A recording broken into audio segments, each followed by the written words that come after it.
Cell referencing. The identification or address of a cell in a formula is said as cell referencing. Cell referencing along with formula becomes a formula. A cell reference refers to a cell or a range of cells on a worksheet and can be used in a formula so that Microsoft Office Excel can find the values or data that you want that formula to calculate. There are three types of referencing in Excel: relative, absolute and mixed. Relative cell referencing. By default, all cell references are relative references. It is based on the position of the cell in which the formula is typed with respect to the cell address of the formula. When we copy or move the formula to other cells, the reference automatically changes according to the relative position of cells. इसे example के द्वारा देखते हैं। यहाँ हमें Hindi, English, maths और science को add करना है। हमने सभी सेल एड्रेस देखा कि हमारा हिंदी है C5 में, D5 में इंग्लिश है, मैथ्स है E5 में और साइंस है F5 में। हम फार्मूला लिख रहे हैं, स्टार्ट करते इक्वल टू साइन के साथ C5 + D5 + E5 + F5 और एंटर प्रेस करते हैं, हमारा आंसर आ जाता है। इस फार्मूला को ही हम कॉपी कर लेते हैं।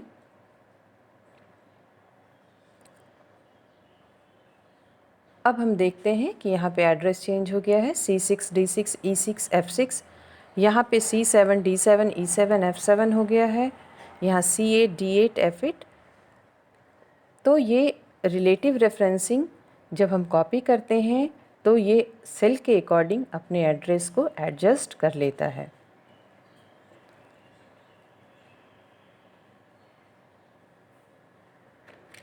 Absolute cell reference. It is applied when a user does not want to change the value while copying the formula with cell address to another cell. To apply an absolute cell references, a $sign is prefixed before the row number and column name in the cell address. इसे example के द्वारा देखते हैं। मान लीजिए यहाँ पे हमने हिंदी, इंग्लिश, मैथ्स और साइंस इन चारों को ऐड करके मार्क्स में लिखा है टोटल। तो अब हम लोग टोटल मैक्सिमम मार्क्स देखते हैं, इसे कैसे हम लोगों को यहाँ पे ऐड करना है। हिंदी में टोटल मैक्सिमम मार्क्स है हमारा 100, इंग्लिश में 100, मैथ्स में 100 और साइंस में 100 है। तो और हिंदी हमारा है C15 में, D15 में इंग्लिश, E15 में मैथ्स और F15 में साइंस है। अब हम यहाँ पे टोटल करेंगे इक्वल टू साइन के साथ। अब हमें $साइन लगाना है। हिंदी हमें C15 में मिला था तो C के आगे भी डॉलर लगाया, कॉलम के आगे प्लस रो के आगे भी लगाया। यहाँ 15 रो नंबर था और D के आगे भी हमने डॉलर लगाया और 15 के आगे भी डॉलर लगाया। फिर हमारा मैथ्स है E में, तो E के आगे भी डॉलर लगाएंगे हम और 15 के आगे भी हम डॉलर लगाएंगे। प्लस हमारा साइंस है $F $15, यानी एब्सोल्यूट में रो के आगे भी हमें डॉलर देना और कॉलम के आगे भी देना है। तो ये फिक्स हो जाएगा और फिर चेंज नहीं होगा। हम एंटर प्रेस करेंगे, हमारा यहाँ पे आंसर आ गया टोटल मैक्सिमम मार्क्स। इसे हम कॉपी कर लेते हैं।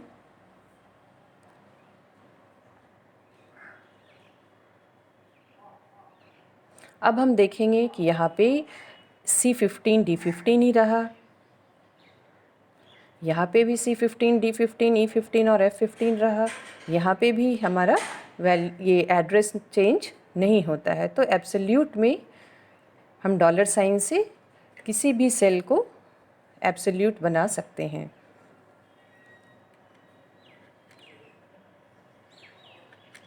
Mixed reference.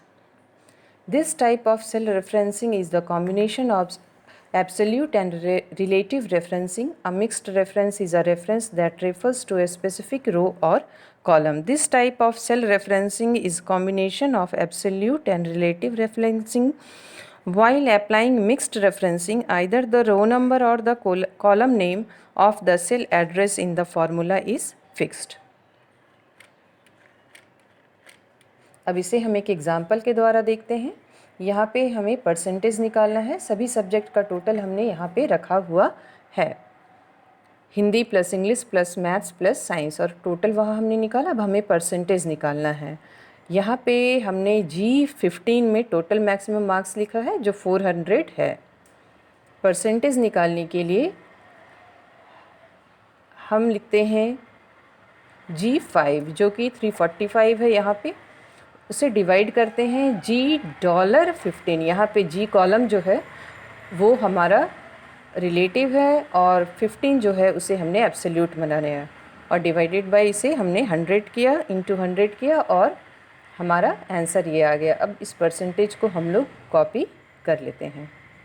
यहाँ पे हम देखते हैं कि हमारा रो के आगे हमने डॉलर लगाया। तो ये एक एग्ज़ाम्पल है जिसमें हमने रिलेटिव और एब्सोल्यूट दोनों को यूज़ किया है।